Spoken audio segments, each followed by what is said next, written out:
Hello friends, welcome back to my channel. इस समय सर्दियां चल रही हैं तो मैंने यहाँ पे आज बनाया है पंजाबी स्टाइल सरसों का साग।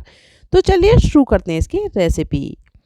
तो यहाँ पे सरसों का साग बनाने के लिए मैंने कुछ ये सरसों के पत्ते लिए हैं, जिसकी मैंने यहाँ पे मोटी मोटी जो डंडियाँ होती हैं ना वो मैंने निकाल दी हैं।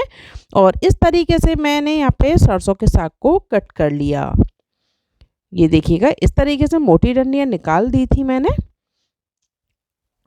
अब इसके बाद मैंने यहाँ पे लिया है ये सोया। सोया का टेस्ट भी बहुत अच्छा होता है और उसकी खुशबू भी बहुत अच्छी आती है साग में डालने पे। तो इसकी भी मैंने यहाँ पे मोटी डंडियाँ निकाल दी और इसे भी यहाँ पे बारीक कट कर लिया। अब इसके बाद मैंने यहाँ पे लिया है थोड़ा सा पालक, तो इसकी भी मोटी डंडियाँ निकाल दी। सभी साग की मैंने मोटी डंडियाँ निकाल के उसे बारीक बारीक कट कर लिया। और अब इसके बाद सभी को मैंने पानी से बहुत अच्छे से वॉश कर लिया है, इसकी सारी मिट्टी निकल गई है। अब मैंने इसे कुकर में डाल दिया है। इसके बाद थोड़ा सा डाल दिया मैंने यहाँ पे हल्दी पाउडर, आधा चम्मच के करीब डाल दिया मैंने यहाँ पे नमक। और अब इसमें डाल देंगे हम लगभग 2 कप के करीब पानी। जो हरी सब्जियाँ होती हैं वो भी पानी छोड़ती हैं, तो आप उसी हिसाब से यहाँ पे पानी डालिएगा। और अब इसके बाद हम कुकर को कर देते हैं बंद और 2 सीटी आने तक इसे पका लेते हैं। तो चलिए, यहाँ पे 2 सीटी आ चुकी थी, मैंने गैस को ऑफ कर दिया था, कुकर की भी सीटी निकल चुकी है। तो अब यहाँ पे हमारा जो साग है ना वो सॉफ्ट हो चुका है। तो इस तरीके से एक मैंने ले लिए रई, जो लकड़ी की रई होती है, उससे इस साग को ना बहुत अच्छे से मैश किया जाता है। तो बस इस तरीके से इसे मैश कर लेते हैं। जितना भी आप अच्छे तरीके से मैश कर पाएँ उस तरीके से आप मैश कर लीजिएगा। आप मैशर का भी यूज़ कर सकते हैं यहाँ पे। तो अब इसके बाद मैंने यहाँ पे डाल दी थोड़ी सी हींग। हींग का टेस्ट साग में बहुत अच्छा आ जाता है। तो बस इसे भी यहाँ पे मिक्स कर लिया। अब इसके बाद मैंने यहाँ पे लिया है 2 चम्मच के करीब मक्के का आटा। इसमें डाल देते हैं थोड़ा सा पानी और इसका एक हम यहाँ पे घोल तैयार कर लेते हैं। इसमें एक भी लम्स नहीं होना चाहिए। और अब इस आटे को हम मिक्स कर देंगे इसी साग में। जो हमने साग को बॉईल करके रखा है बस उसमें अच्छे से मिक्स कर लेना है इसे। इसे बोलते हैं गांव में आलन लगाना साग में। तो बस वो मैंने लगा दिया। बहुत सी जगह बाजरे के आटे का भी लगा देते हैं, और अगर आपके पास मक्के का आटा या बाजरे का आटा ना हो तो आप इसकी जगह यहाँ पे बेसन का भी यूज़ कर सकते हैं। अब मैंने इसे गैस पे चढ़ा दिया है वापस से पकाने के लिए। अब इसे स्लो फ्लेम पे धीमे धीमे पकने देना है। तो ये देखिएगा, मैं इसे बीच बीच में इसी लकड़ी की रही से चलाती रही हूँ।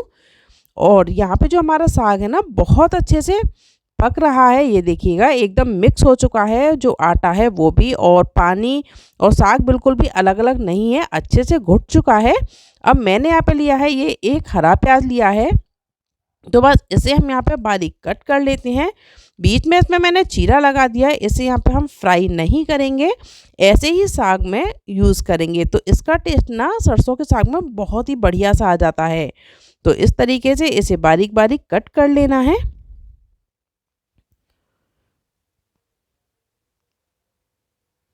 तो ये लीजिएगा, यहाँ पे मेरी जो प्याज है वो कट हो चुकी है और जो सरसों का साग है ना वो भी हमारा काफ़ी हद तक पक चुका है। तो अब ये जो हमने प्याज को कट करके रखा है इसे भी इसी में डाल देते हैं और इसे ना इसी के साथ में पकाएंगे।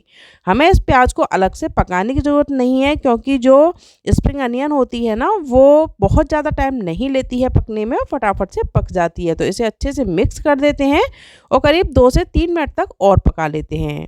अब यहाँ पे मैंने लिए हैं कुछ लहसुन की कलियाँ ली हैं, तो जिसे मैंने कट करके इसमें डाल दिया है। इसके बाद मैंने 2 हरी मिर्ची ली हैं, इसे भी हम कट करके डाल देते हैं और इसी में इसे ना बहुत अच्छे से कूट लेंगे। मतलब मोटा मोटा दरदरा सा कूटना होता है। तो बस वो हम यहाँ पे कर लेते हैं। लहसुन का जब आप तड़का लगाते हैं ना तो सरसों के साग में एक बहुत ही बढ़िया सा टेस्ट आ जाता है। ये मैंने थोड़ा सा यहाँ पे अदरक का टुकड़ा भी ले लिया है, इसे भी इसी के साथ में हम ग्रेट कर लेते हैं। अगर आप लहसुन नहीं खाते हैं तो आप हरी मिर्च और अदरक का भी यहाँ पे तड़का लगा सकते हैं साग में। तो ये देखिएगा, यहाँ पे हमारा साग पक के तैयार हो चुका है। अब बना लेते हैं हम तड़का। तो मैंने यहाँ पे तड़का पैन ले लिया है और इसमें डाल दिया है लगभग 2 चम्मच के करीब देसी घी। घी गर्म हो चुका है। 1 चम्मच डाल दिया मैंने जीरा, और जो हमने लहसुन, हरी मिर्च और अदरक को कूट के रखा था वो इसमें डाल देते हैं और करीब 2 से 3 मिनट तक एकदम स्लो फ्लेम पे इसे फ्राई करेंगे। तो लहसुन को हमें अच्छे से भूनना है, इसका कच्चापन नहीं रहना चाहिए साग में। और ये तो मैंने यहाँ पे लाल मिर्ची ले ली है, सूखी लाल मिर्ची, तो ये भी हम यहाँ पे डाल देते हैं और लहसुन को हल्का सा गोल्डन ब्राउन होने तक के लिए पका लेंगे। तो ये देखिएगा बिल्कुल स्लो फ्लेम पे पकाना है, तभी इसका टेस्ट अच्छा सा आता है। लहसुन को जलाना नहीं है, सिर्फ गोल्डन ब्राउन होने तक पकाना है। तो ये देखिएगा यहाँ पे हमारा जो लहसुन अदरक और हरी मिर्च है वो बहुत अच्छे से पक चुका है। अब इसमें मैं यहाँ पे डाल देती हूँ आधा चम्मच के करीब लाल मिर्च पाउडर। इसे भी अच्छे से मिक्स कर लेते हैं और अब इस तड़के को हम डाल देते हैं यहाँ पे साग में। तो ये देखिएगा यहाँ पे हमारा बहुत ही टेस्टी सा एकदम गांव वाले स्टाइल में सरसों का साग बनाया है मैंने, पंजाबी स्टाइल है। ये देखिएगा यहाँ पे बहुत अच्छी सी इसमें खुशबू भी आ रही है। तो ये यहाँ पे हमारा साग एकदम रेडी हो चुका है, तो चलिए सर्व कर लेते हैं। तो ये थी आज की मेरी रेसिपी, पंजाबी स्टाइल सरसों का साग, या फिर आप विलेज स्टाइल भी बोल सकते हैं। बहुत टेस्टी बनता है, एक बार आप भी ट्राई करके देखिएगा। मिलते हैं अगली वीडियो में, तब तक के लिए take care, bye bye and thank you.